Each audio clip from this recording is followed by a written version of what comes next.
Dengan reformasi yang dilakukan oleh Kementerian BUMN, tentunya kan tidak terlepas dari digitalisasi.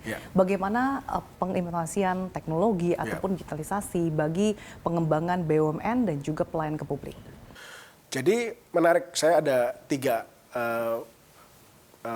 scope ya. Yang pertama adalah scope bagaimana kita juga masuk ke dunia digital ini dengan produk-produk yang kompetitif. Ya, saya ingat di tahun-tahun 2015, 2020 awal itu kan ada keraguan apakah BUMN bisa mentransform dari sisi kompetensi digitalnya.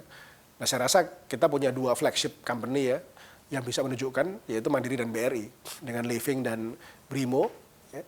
Dan sekarang juga PNI baru launching Wonder ya. Ya itu jadi kita tunjukkan bahwa memang kita bukan hanya raksasa yang tidur ya, kita bisa juga menjadi raksasa yang menjadi aktif dan agile juga gitu ya. Jadi ya dulu banyak yang quote-unquote meragukan kemampuan BUMN untuk masuk di dunia digital ini dengan kapabilitas yang tinggi. Nah, sekarang dengan adanya Living yang ada lagi yang meragukan gitu kan, selesai udah terjawab. Nah, itu satu. Tapi yang kedua, kita ingin digitalisasi ini juga berjalan di semua sektor. Karena bukan hanya sektor perbankan, sektor-sektor lain pun butuh digitalisasi operasi, baik dalam konteks operational excellence maupun juga dalam konteks memastikan bahwa fungsi-fungsi utama itu dimonitor dan diefisienkan dengan digital. Ini contoh, PLN. PLN itu kan harus melakukan transmisi dan produksi listrik didistribusikan ke seluruh Indonesia. Jadi ada pembangkit listrik, kemudian ada kabel transmisi sampai dengan masuk ke rumah-rumah. Nah, itu dulu manual kontrol sistemnya. Sekarang sudah kita digitalkan sehingga pembangkit mana yang beroperasi siang ini di mana aja, itu kemudian dibawa oleh sutet transmisinya kemana, didistribusikan kemana, demand supply seperti apa, mana yang mesti dinyalakan, mana yang dimatikan, sekarang semua digitalisasi. Sehingga kita bisa melakukan kontrol sistem yang sangat efisien dan efektif untuk memastikan bahwa baik dari sisi gangguan maupun excess cost bisa kita tekan sehingga digital itu benar-benar berperan dalam meningkatkan operational excellence PLN. Di case-nya Pertamina sekarang distribusi bahan bakar semua juga sudah kita menggunakan digitalisasi untuk memastikan bahwa kecukupan stok kita di berbagai wilayah Indonesia, kapan kita mesti kirim solar, LPG ke gudang yang mana, tangki yang mana, make sure bahwa kita ada cukup stok untuk memenuhi kebutuhan masyarakat, apalagi pada waktu masa lebaran dan sebagainya, itu kita digitalisasi. Yang terakhir menarik kemarin Jasa Marga. Jasa Marga untuk mudik, dia udah punya sistem AI untuk memprediksi traffic. Jadi untuk Transjawa dia tahu kalau kita mulai mudik di hari Minggu, nanti orang mulai keluar di Jakarta malam, kira-kira nanti di gerbang Semarang berapa yang masuk, di gerbang Surabaya berapa yang masuk, sehingga dia bisa mengatur flow-nya, apakah dibikin kontraflow, apa dibikin satu jalur, itu semua pakai AI juga. Jadi digitalisasi ini menarik bukan hanya di perbankan, yang transaksi kepada customer, tapi juga di operasional perusahaan-perusahaan sektor real juga. Kelistrikan, kemudian di oil and gas, di transportasi. Banyak juga yang nggak paham, satu nih yang juga menarik, sebenarnya buat showcase, tambang koper yang di dalam bumi punyanya Freeport. Jadi yang itu kan di bawah tanah. Itu pakai joystick.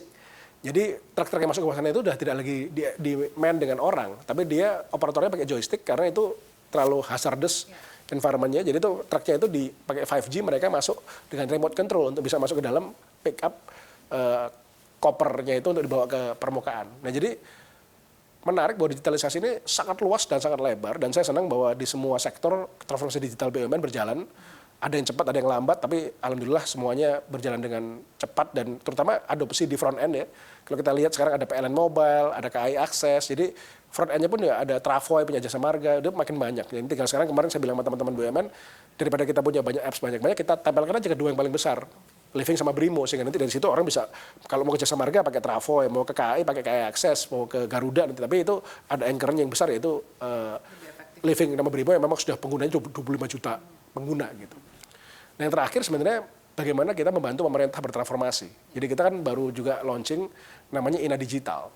Ina Digital itu kan di bawahnya Peruri. Jadi Peruri kan diberikan tugas melalui Perpres transformasi digitalisasi pemerintah kepada masyarakat. Jadi fungsi-fungsi utama pemerintah seperti perpanjangan SIM, reimbursement BPJS Kesehatan, ya, pembuatan paspor. Nantinya pun kita ingin digitalisasi dengan bantuan BUMN. Jadi BUMN ditugaskan untuk mengintegrasikan dan menginteroperabilitaskan berbagai fungsi digital antara pemerintah dengan masyarakatnya. Nah, itu kita juga berperan membantu dalam hal ini kita bekerjasama dengan Kemenkominfo dan Kemenpan yang sebagai pemilik proyek Kita mentransform Peruri bukan hanya sebagai perusahaan pencetak uang sekarang, menjadi perusahaan untuk future digitalisasi dari pemerintah Indonesia, yang SPBE itu dalam konteks Indonesia digital. Jadi banyak dan luas sekali. Oke, jadi memang arahnya semua berbagai sektor ini akan digitalisasinya sangat dikedepankan. Kemudian Pak, bagaimana Kementerian BUMN terus berupaya untuk meningkatkan inovasi dan juga investasi baik di PMDN maupun PMA? Jadi inovasi sudah pastilah, inovasi kan kita sangat dorong berbagai macam kompetisi dan transformasi bisnis model ya. Ini kan tadi saya sampaikan berbagai macam inovasi kita itu di semua sektor lah ya, semua sektor. Dan kalau kita perlu kerjasama dengan luar negeri untuk mendapatkan transfer knowledge juga kita kerjakan. Ini sebagai contoh di Defend ID itu kita kerjasama dengan perusahaan Turki untuk membangun tank Harimau, tank kita pertama. Tapi kita juga melakukan juga inovasi, kita sekarang membangun drone yang buatan dalam negeri. Jadi unmanned drone yang buatan dalam negeri. Jadi menarik bahwa di pertahanan pun kita ada inovasi-inovasi dalam konteks industri pertahanan ya. Kalau kemudian di vaksin juga kita kan Bio Farma itu kan sekarang pemegang paten banyak vaksin dan mereka juga punya pipeline research untuk vaksin-vaksin penyakit-penyakit tropis ke depannya cukup banyak. Jadi kita punya riset center yang tidak hanya diketahui masyarakat banyak, kan orang masyarakat banyak yang taunya kan perbankan gitu ya, telekomunikasi. Tapi kita ada juga punya riset untuk vaksin, riset untuk pertahanan ada juga gitu. Jadi menarik dan saya sebenarnya punya cita-cita nantinya ini digabungkan dalam satu research group yang besar gitu. Tidak lagi terpecah-pecah menjadi riset kecil-kecil, tapi riset group yang besar yang memang ini jadi semacam R&D centernya BUMN. Ini sebagai contoh, inginnya gitu nanti kalau moga-moga di periode berikutnya nanti oleh pemerintah baru nanti di pick up sebagai satu research center. Karena kita kan sekarang sudah bikin university. Jadi kita sekarang bikin namanya BUMN School of Excellence. Itu university untuk, bukan university dalam konteks untuk masyarakat ya, tapi untuk managerial capability para leader BUMN kita. Itu kita tempelkan di Mandiri University. Sekarang ada namanya. Jadi sekarang semua talent BUMN yang level kadif, yang nanti akan jadi future director, kita sekolahkan di situ bersama-sama supaya menjadi future leadersnya BUMN yang punya kompetensi yang seragam. Dan nanti ini kita inginnya nanti kita expand juga menjadi research center juga. Dan di situ macam-macam. Bahkan ada riset untuk bibit tebu, riset untuk bibit sawit ya. Jadi riset kita tuh lebar sekali, cuma karena scatter dan pendanaannya terbatas, ini jadi kurang optimal. Nah, kita sebenarnya inginnya setelah nanti pendidikan kita satukan, one day pun riset pun kalau bisa kita satukan satu kesatuan yang memang innovation dan riset ini menjadi engine juga untuk transformasi BUMN ke depan. Gitu. Dan juga bisa menjadi modal untuk bersaing ya Pak? Ya pasti. Nah, kan tadi saya sebalikan, kalau saya kan kalau sama masyarakat selalu saya memberikan contoh perbankan, karena masyarakat saya menggunakan perbankan. Sekarang kalau kita lihat dulu perusahaan seperti Mandiri bahkan nggak punya unit developer IT, nggak punya unit cyber security. Sekarang mungkin developer IT di Mandiri dan cyber security mungkin one of the best di antara semua bank, mungkin di Asia Tenggara bahkan di Asia. Jadi ya memang banyak orang nggak melihat bahwa di back office dari BUMN terjadi transformasi yang luar biasa di sisi inovasi dan digital juga. Jadi kalau kita lihat maturity dari tools-tools kita seperti Living, seperti Brimo, nggak kalah dengan bank-bank di Asia yang lain gitu kan. BRI sekarang udah masuk ke peringkat 110 dari bank terbaik di dunia. BSI udah masuk di top 10 market cap terbesar bank global syariah. Artinya walaupun ini semua scatter, tentu kita pasti punya masalah, tapi yang juara-juara kelas ini udah hebat-hebat sekarang. Dan bagaimana caranya mendorong perusahaan-perusahaan BUMN lain yang belum naik kelas juga. Untuk naik kelas juga. Betul. Oke, terakhir nih Pak Tiko.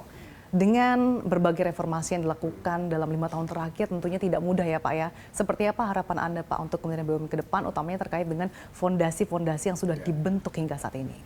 Tentunya yang pertama tugas saya Pak Erick Thohir dan saya membuat dokumen handover yang bisa diikuti dengan baik. Ya, jadi makanya saya minta semua BUMN bikin long term roadmap. Yang ini tadi berbagai sektor ya, mulai dari renewable energy, hilirisasi tambang, penguatan di industri kesehatan, semua dibikin roadmap 10 tahun ke depan. Tapi kemudian ada RJBP 5 tahun, termasuk dalam RJBP tadi itu stress testing dari keuangan. Supaya kita tahu BUMN mana yang punya tantangan keuangan dan ada potensi mempunyai permasalahan keuangan ke depan. Supaya udah ada radarnya. Ya jujur aja waktu kita masuk dulu 5 tahun lalu kita nggak ada radarnya. Jadi pas masuk nggak ada radar. Nah ini kan dengan kita bikin ada laporan keuangan konsolidasi dan ada RJBP dan ada stress testing ini, tentunya pemerintahan baru langsung bisa melihat, men-scanning roadmap-nya seperti apa, resikonya di mana, dan prioritasnya seperti apa, gitu. Nah harapan kita memang ini menjadi keberlanjutan karena tidak mungkin mentransform Kementerian BUMN yang demikian lebar dan luas ini selesai 5 tahun. Jadi harus dilanjutkan 5 tahun ke depan. Kita akan dukung sepenuhnya dengan berbagai macam tadi handover dokumen yang detail. Dan kita berharap memang transformasi tadi baik sebagai agent of development maupun sebagai value creator dalam konteks meningkatkan profit, meningkatkan dividen bisa terus berkelanjutan Dan konsep dasar kita bahwa kita ini korporasi yang unik, bahwa kita punya penugasan sebagai agent of development, tapi juga tetap harus mencapai profit, dan tentunya dengan meningkatkan kualitas manajemen, kualitas bisnis model, risk management, kita berharap terus berjalan di pemerintahan berikutnya.